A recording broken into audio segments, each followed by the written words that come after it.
pa naman nalagyan kasi siguro naman sa hindi yung dose yung dapat kasi sabihin pa yung Kaya pasti. Saya pero wala tayong magawa eh. Kailangan lumabas ang katotohanan. Yung pang-aapi noon sa bata.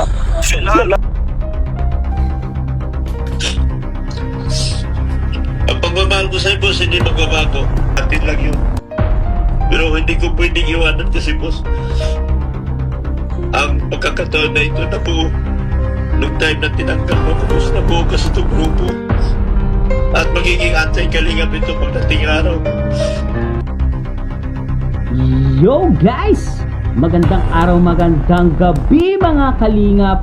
Eto na naman po tayo, magbabalik na naman si Papa Shider. Meron na naman po tayong mainit-init at nakakapasong issue na naman to guys. Grabe na to. Eto po, makikita natin Mang Iking, huling-huli na po, pero nagdi-deny pa rin po itong si Mang Iking. Meron po akong ipapanood sa inyo na isang video clips. Dito nyo po malalaman kung wala po talagang kinalaman si si Mang Iking dito sa issue ng pagpapatulpo at pagpapa-MBI sa pamilya Matubang. Guys, eto po guys, no? Sure na sure po ako na si Mang Iking po ito ang nagbibideo na to guys. Maririnig po natin dito guys. Kung wala talaga siyang nalalaman dito, aba, matindi to. Baka ibang ibang tao tong nag-video ito guys. Tara guys, panoorin natin. Siyempre, kung bago ka pa lamang sa ating YouTube channel, huwag kalimutan mag-like, mag-share, mag-subscribe. Pahitan notification bell button para updated kayo sa mga ilalabas natin reaction video mga kalingap. At siyempre guys, no, huwag kalimutan suportahan sina Kuya Val Santos Matubang, Ate Edna Vlogs, Kalingap Rab, Kalingap Team, siyempre Kalingap Reactor, Papa Shider TV guys, no. Paki-subscribe na rin po ang ating YouTube channel. Eto na guys, no. Pakinggan nyo mabuti. Huwag kayong mawawala guys. Talagang malalaman nyo po dito ang tunay na katotohanan kung talagang walang alam si Mang Iking dito. Panoorin na natin. Aray ko, eto na naman guys. Let's go! naman pa naman nalagyan kasi siguro naman sa hindi yung dose yung dapat kasi sabihin pa yung Kaya pasti. Saya pero wala tayong magawa eh. Kailangan lumabas ang katotohanan. Yung pang-aapi noon sa bata. Kailangan lumabas. Kaya pinag-positive. Pero wala tayong magawa. Kailangan natin lumabat. Tapi sila masyado. Kaya ito na yung tamang forum na magpahiwatig sila sa bawat isa sa kanila.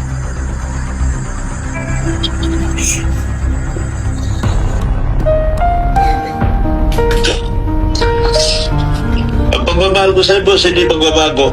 Ang respeto ko sa pamilya nyo at sa iyo, kaya atin na hindi magbabago. Kita mo naman, hindi ko kumupunta sa'yo. Hindi ako nakipag-away sa'yo. Hindi ako nakipag-away. Kung ano man, atin lang yun. Pero hindi ko pwedeng iwanan kasi, boss, ang pagkakataon na ito nabuo nung time na tinanggal mo ko, boss, nabuo ka sa itong grupo. At magiging anti-kalingap ito pagdating araw. Hayaan mo na malay mo magkasama pa tayo sa huli. Hindi ko lang alam kailan. Basta yun lang sasabihin. Salamat talaga. At hindi ako nalaban sa inyo kahit kailan. Hindi ako nalaban sa inyo. Hindi ako nalaban sa inyo. Ipagpatuloy ko ang gawain ng kalingap. Yun lang ang may pangako ko.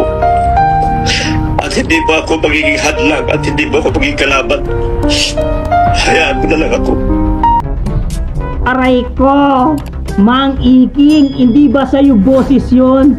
Paiyak-iyak ka pa, sabi mo, hindi dapat yung dito, yung katarungan, dapat yung pag-ano sa bata, sabi niya, sana lumabas ang katotohanan. So yun, Dok, Mangiking, ikaw yon, boses mo yon. Sigurado yon.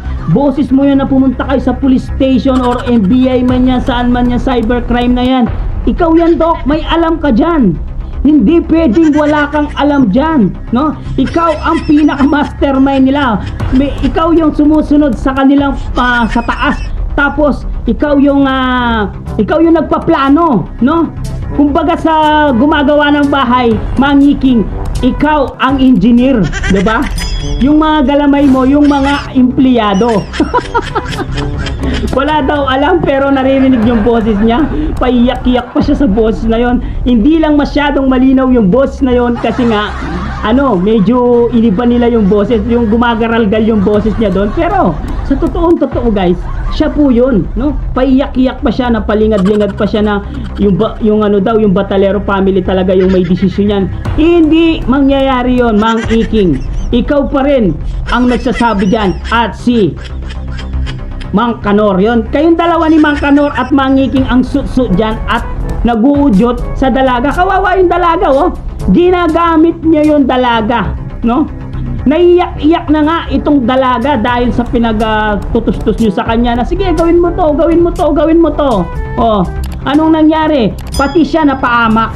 Pati siya binabatikos ngayon sa social media. Masaya kayo dahil ginamit nyo si dalaga para masira yung buhay niya. Kayo ang sumira sa buhay niya, kung alam nyo lang. Mang Iking at si Mang Kanor. Hindi magkakaganyan ang pamilya kung wala kayong ibang sinasabi sa kanya. Kung nakipag-ayos na sana kayo noon pa, hindi na aantong sa ganito. Mang Iking, Mang Kanor, aba, matindi to. Tapos sinasabi mo pa sa social media, wala akong alam dyan. Yung pamilya yung nagdesisyon dyan. At mga sponsor. Ikaw yung nagbibidyo dun eh. Paano wala kang alam? Wala kang alam pero ikaw yung nakabidyo. Ikaw yung nagsasalita doon, nagsabibidyo. Sabi, umiiyak si Biancy, kailangan ng katarungan. Sino yung nagbibidyo na yun? Multo? Multo pero boses mo yun nandun. Aray ko.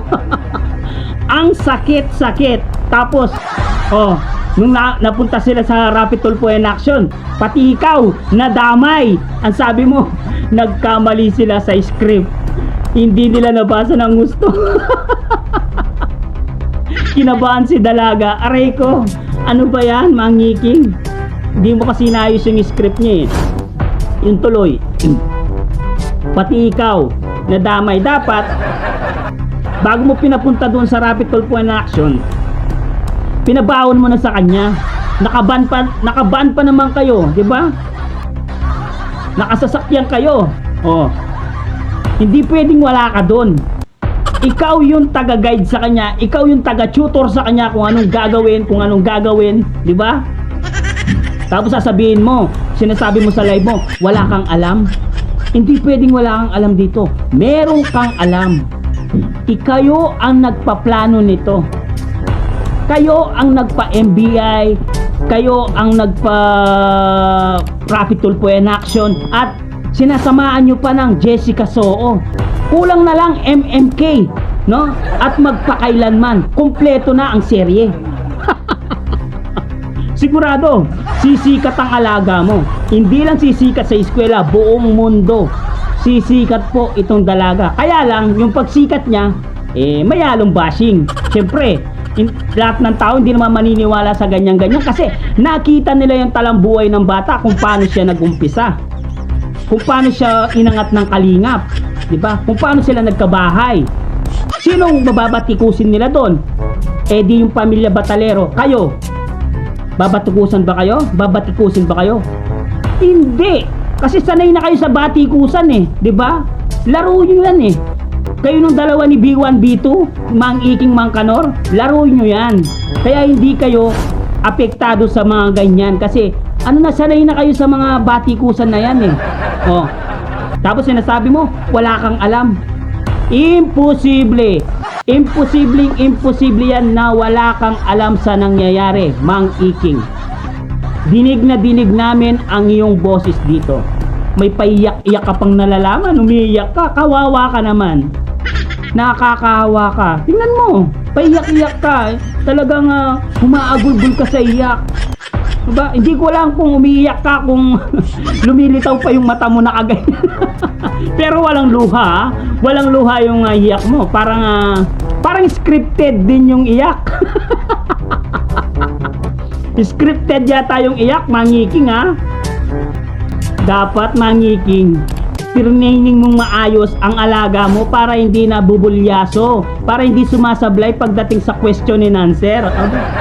Tapos nagre-reklamo ka, hindi ka satisfied doon sa performance ng dalaga doon sa Rapid Tulfo and Action kasi dinamay yung pangalan mo. Hindi mo kasi pinabaon yung scripted niya sa kanya, pinaiwan mo patuloy sa kotse. Ngayon, wala siyang binabasa, kaya pati ikaw damay dito. Aray ko, ang sakit, Mangiking. Pero sa totoo lang, Mangiking, napakagaling mo. Napakagaling mo magpaikot ng tao, no? Talagang pinapaikot mo yung mga tao para magiba yung landas, no? Magiba yung usapan. Ngayon, sinasabi mo na wala kang alam sa nangyayari dito sa Kalingap, wala kang alam sa nagpa-Rapid Tulfo and Action, KMJS. Grabe, kompleto. Magpakailanman, baka magbitag pa kayo, ha? Samahan nyo pa ng bitag para kompleto na. No? Aray ko, ang sakit nun, no? Mangiking. Wala kang alam talaga. Totoo ba wala kang alam? Oo, desisyon mo yan. Kayo guys, ano sa palagay nyo? Kayo po ang tatanungin ko, mga viewers natin dyan, no? Kayo po nakikinig kay Papa Shider. Ito pong si Mang Iking, wala po talagang alam dito sa nangyayari ito, o siya po talaga yung mastermind dito guys. Comment down below guys, at babasahin natin lahat yan kung totoong walang alam talaga itong si Mang Iking. Pero sa akin, malinaw na malinaw, narinig ko ang boses niya kasama ang family batalero.